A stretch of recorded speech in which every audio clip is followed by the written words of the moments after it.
నమస్తే. Welcome to social post. నేను మీ మాధురి. ఈరోజు మనతో పాటు ఉన్నారు దాసరి విజ్ఞాన్. హలో విజ్ఞాన్. నమస్తే. నిన్న రాత్రికి రాత్రి ఒక హల్చల్ అయిన న్యూస్ ఏంటంటే పులి తిరుగుతుందని. రాజమండ్రిలో పులి. ఎంతవరకు రాజమండ్రికి నమ్మొచ్చు? అడవేముంది? మరి పులి ఎటు నుంచి వచ్చిందో తెలీదు. మీరు పులి ఎవరైనా పని కట్టుకు వదిలారా?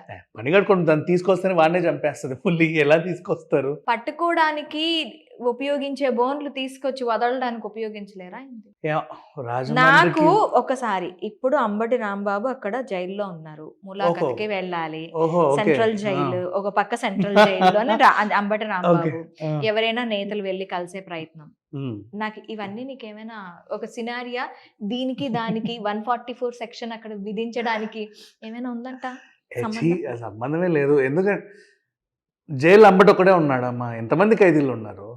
వాళ్ళందరికీ అందరినీ కలవడానికి ములాఖత్ చేయడానికి అయితే నాయకులు ఎళ్లరు కదా అక్కడికి. అది రా. కరెక్టేసి పులి సంచారం అనేది ఇప్పుడు బయటపడింది. హ్మ్. వాళ్ళ అధికారులు చూస్తారు. కొన్ని కెమెరాలు పెట్టుకుంటారు.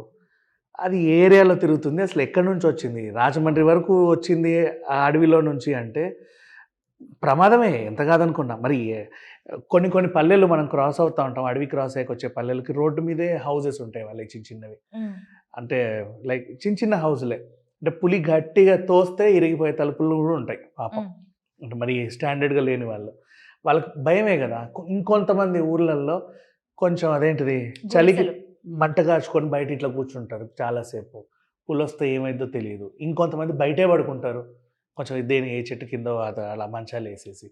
ప్రకృతి బావుంది గదా! అని వాళ్ళ చెట్ల దగ్గర పడుకుంటారు. ఇది ప్రమాదమే 100%. కాకపోతే ఏంటంటే అంబటికి దీనికైతే సంబంధం లేదు. ఓకే.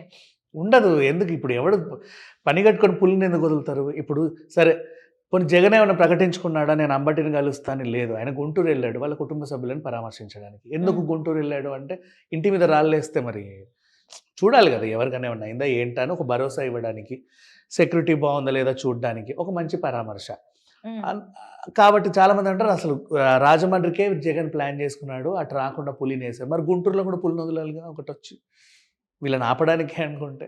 అంటే అంబటిని కలవడానికి గుంటూరు ఎళ్ళలేదు కదా! అంబటిని కలవడానికి రాజమండ్రి వద్దాం అనుకున్నారు. అంటే అంబటిని కలవడానికి ఎళ్తే అక్కడ పులుందని తెలిసి ఇటు టర్న్ అయ్యారేమో! ఆ! అట్లాంటి వార్తలేం లేవు. యాక్చువల్‌గా చెప్పాలంటే కాదు. ఇప్పటి వరకు ప్రమాదం ఏమైనా జరిగిందా? ఏ నిజంగా అక్కడ రాజమండ్రిలో ఫుటేజేనా బయటకి రిలీజ్ చేస్తుంది? రాజమండ్రిలో పులి తిరుగుతున్నప్పటి ఫోటోసేనా? ఇది మెయిన్ స్ట్రీమ్ ఛానెల్స్ అన్నయితే ఏస్తున్నాయి. ఆల్‌మోస్ట్ హ్మ్. అన్ని హ్మ్. మెయిన్ స్ట్రీమ్ ఛానెల్స్ కవర్ చేస్తున్నాయి.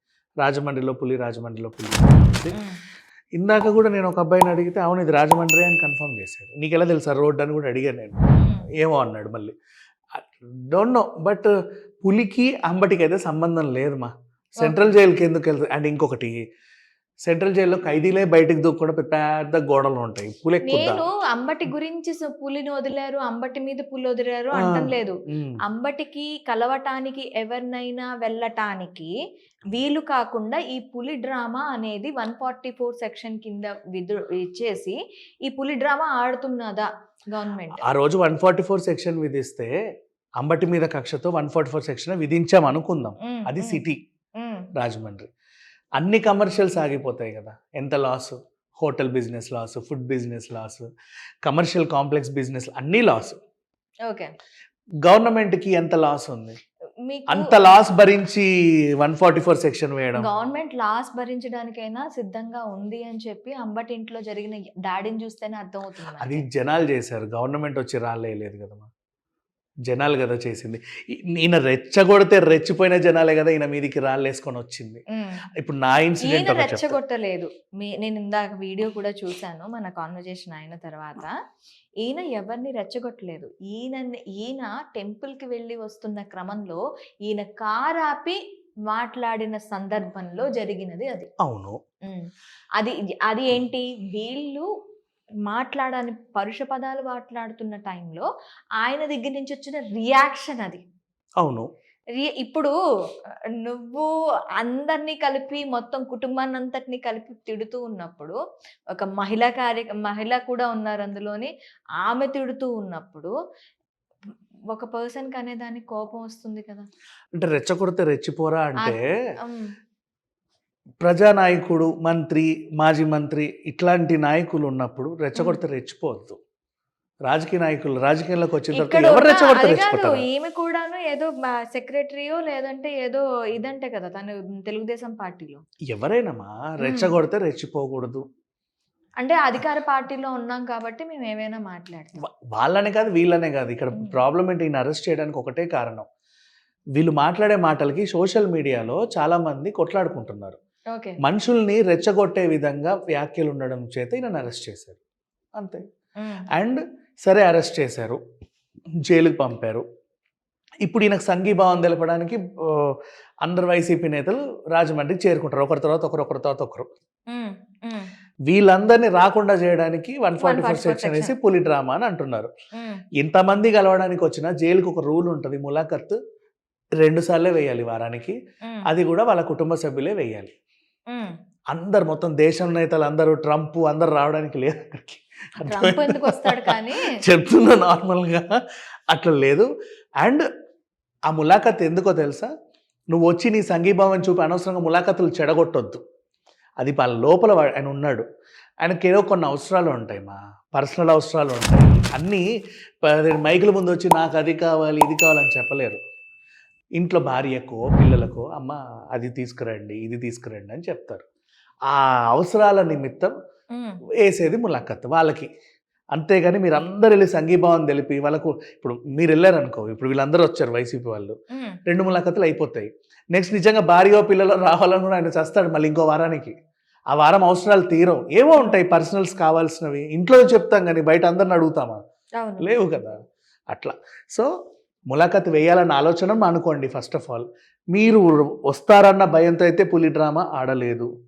అండ్ ఆ ములాఖతులు ఫ్యామిలీ వాళ్ళ కోసం కేటాయించినవి, అది వాళ్ళ పర్సనల్స్ కొన్ని ఉంటాయి, దాన్ని కూడా డిస్టర్బ్ చేయాల్సిన మరి అవసరం లేదు. చంద్రబాబు నాయుడు టైంలో పవన్ కళ్యాణ్ వెళ్ళి ములాఖత్కి వెళ్ళి మిలాఖత్ అయ్యారు అని చెప్పి వచ్చింది కదా, మరి దాన్ని ఏమంటారు, దాన్ని ఇట్లా అప్పుడు ఏమి చంద్రబాబు నాయుడుకి అవసరాలు లేవంటారా? ఉంటాయి ఉంటాయి. అప్పుడు అది కూడా తప్పే, ఎవరైనా సరే రాజకీయాలు. అప్పుడు ఆ రోజే ఒక పెద్ద డెసిషన్, కూటమి డెసిషన్ అయింది.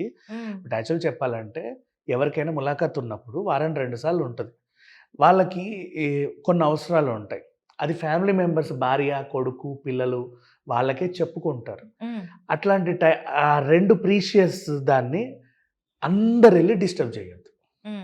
నిజంగా తప్పే, అది ఎవరు వెళ్ళినా తప్పే. ఇందాక ట్రంప్ వచ్చినా తప్పే, తప్పే అది. వాళ్ళకి కొన్ని ఉంటాయి, మా జైల్లో కదా ఉండేది, బయట లేరు కదా. ఇంట్లో ఉన్నారనుకోండి అనారోగ్యంగా, మీరు కలవండి, ఎందుకంటే ఫ్యామిలీ మెంబర్స్ పక్కనే ఉంటారు కాబట్టి పర్లా. అక్కడ ఎవరు ఉండరు. అండ్ కొన్ని భయాలు ఉంటాయి. ఎవరు ఇప్పుడు ఆకు రౌడీలు ఉంటారు జైల్లో, ఆకు రౌడీలు పెద్ద రౌడీలను చూసి ఇన్స్పిరేషన్గా తీసుకొని వాడంతట అవ్వాలనుకుంటారు. రౌడీ గడ అలాగే ఉంటారు. ఆడెందుకు అంత పెద్ద రౌడీ అయ్యాడు అని అడిగాడు అనుకో, వాడు ఎమ్మెల్యేని వేసేసాడు అంటారు. నేను మినిస్టర్ని వేసేస్తే ఇంకా వాడికి మించి రౌడీని అవుతానేమో ఆలోచన వీడికి వస్తే, లోపల ఉన్న మాజీ మినిస్టర్ పరిస్థితి ఏంటి? అందుకే ఆయనకు ప్రొటెక్షన్ ఇస్తారు వాట్ ఎవర్. ఇట్లా వాళ్ళకు కూడా కొన్ని భయాలు ఉంటాయి, ఎట్నుంచి ఎవడొచ్చి ఏమంటాడో, ఏదన్నా తినడానికి వెళ్తే ఎవడొస్తాడో, బాత్రూమ్కి వెళ్తే ఎవడొచ్చి ఏమంటాడో, అసలు నేను ఇక్కడ సేఫా కాదా. అండ్ వాళ్ళకు కొన్ని భయాలు ఉంటాయి, అమ్మో గవర్నమెంట్ తరఫున నన్ను ఇక్కడ చేశారు కాబట్టి వీళ్ళ గవర్నమెంట్ నన్ను ఎవరైనా ఏమైనా అంటారా, పోలీసు వచ్చి కొడతాడా, జైలర్ వచ్చి డార్క్ రూమ్లో వేస్తాడా, భయంగా 14 డేస్ బ్రతుకుతారు వాళ్ళు. ఆ భయాలు పోగొట్టాలంటే వాళ్ళకి ఇంటి మనిషి ఒకరు కనిపిస్తే వారానికి 2 సార్లు, అమ్మయ్య పర్లేదు మా వాళ్ళు ఉన్నారు బయట, నేను లోపల సేఫే అనే ఫీలింగ్ వస్తుంది. ఇది పెట్టుకొని మీడియా వాళ్ళు రాజకీయ నాయకులు అందరు వెళ్ళి దాన్ని పాడు చేసి వచ్చారనుకో, లోపల ఆయన ఇంకా సఫర్ అవుతాడు. మీరు సంఘీభావం తెలిపినట్టు ఉండదు అది, అండ్ ఇంకా సఫర్కి గురి చేసి వచ్చినట్టు ఉంటుంది.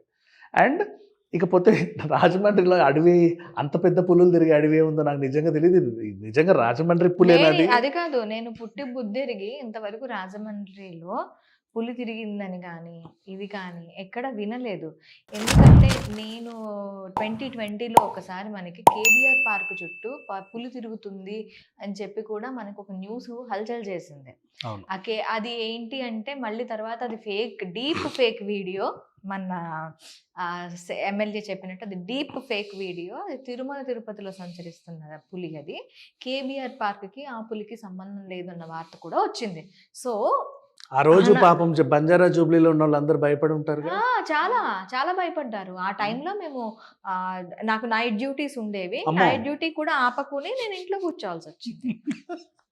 సార్ ఇట్లా ఉందంట కదా, సో నేను అందుకని రావట్లేదు అని అంటే, అమ్మ అది ఎక్కడ కాదు, వీళ్ళు ఫేక్ వీడియోస్ క్రియేట్ చేస్తున్నారు, అవి తిరుమల తిరుపతిలో ఉంది. సరే పులి తిరుమలలోనో నల్లమలలోనో శేషాచలంలోనో ఎందుకు తిరగాలి పాపం? అక్కడ అడవులు, వాటి ఏ ప్లేస్లు అవి. దానికి మాత్రం రాజమండ్రి చూడాలనిపిదా? కొత్త కొత్త ప్లేస్లు తిరుపతి నుంచి రాజమండ్రికి వచ్చి ఉంటుంది. వాటికి మాత్రం కొత్త ప్లేస్లు అక్కర్లేదు, ఎంతసేపు తిరిగిన అడవిలోనే తిరగాల? ఏదో ఒక బీచో లేకపోతే ఇంకేదో చూడాలన్న, అవి కూడా జంతువులు, అవి కూడా ప్రాణులే, వాటికి కూడా ప్రకృతిని ఫీలింగ్స్ ఉంటాయి. వాటికి కూడా ప్రకృతిని చూసే హక్కు ఉంది. అన్నీ చూడాలి, సర్కస్ చూడాలి, ఎగ్జిబిషన్లు చూడాలి, ఐమాక్స్లు చూడాలి, వాటికి కూడా చూడాలి. మన పెంపుడు కుక్కలే చూడాలా ఇవన్నీ? ఒళ్ళో కూర్చోబెట్టుకుంటే ఫ్లైట్లలో తిరగాలి, అవి కూడా తిరగాలి. సో రాజమండ్రికి వచ్చే హక్కు పులికి ఉంది, ఓకే, అది తిరిగితే భయపడే హక్కు కూడా మీకుంది.